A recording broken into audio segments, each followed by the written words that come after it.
مشتاق صاحب دې شو باندې ستاسو څه دغه دی چېرې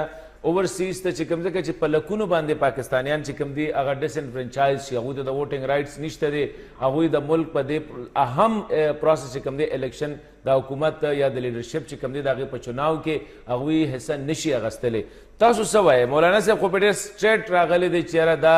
بیروني سازش دی دا د یهودو سازش دی دا د پاکستان دشمنه ملکونو سازش دی تاسو پې څه ټیک دیجیے بسم الله الرحمن الرحیم ډېره شکریه مهرباني جزاک الله خیر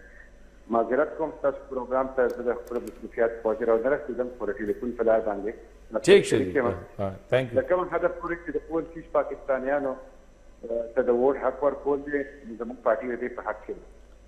اوورسیز پاکستانیان تقریبا 90 لاک اوورسیز پاکستانیان دي او په دې کې دلچسپه خبره دا ده چې زموږ د پاکستان په آبادۍ کې د خیبر پښتونخوا او د فاطمه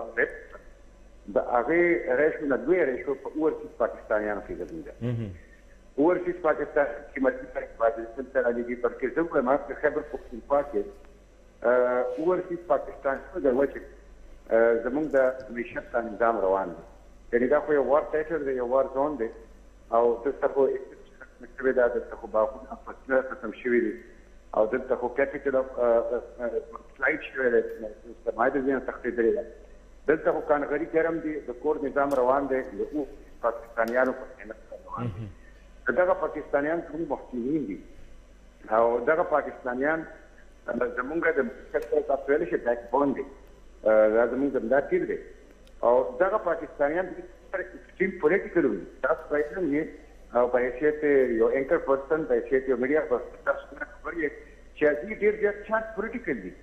هغوی هلته چې نو هغوی ډېر لوی اټیچمنټ د پاکستان د حالات سره لري پاکستان خاورې سره لري د پاکستان پالیټکس سره لري او هغوی د سوشل میډیا په ذریعې سره انفارمیشن میډیا په ذریعې سره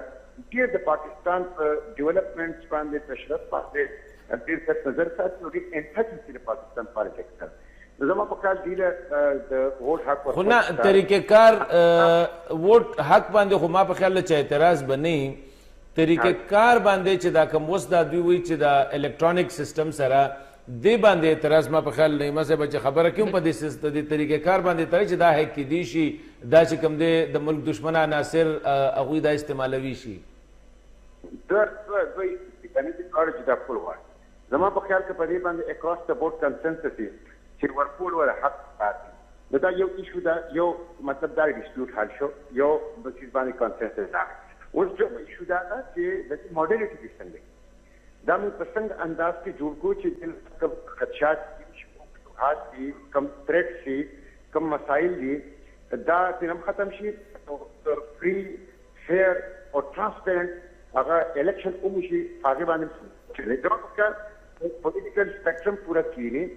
او کلیکټیو وزډم استعمال کړي نو زه په دې باندې یقین ساتم چې ان شاء الله یو داسې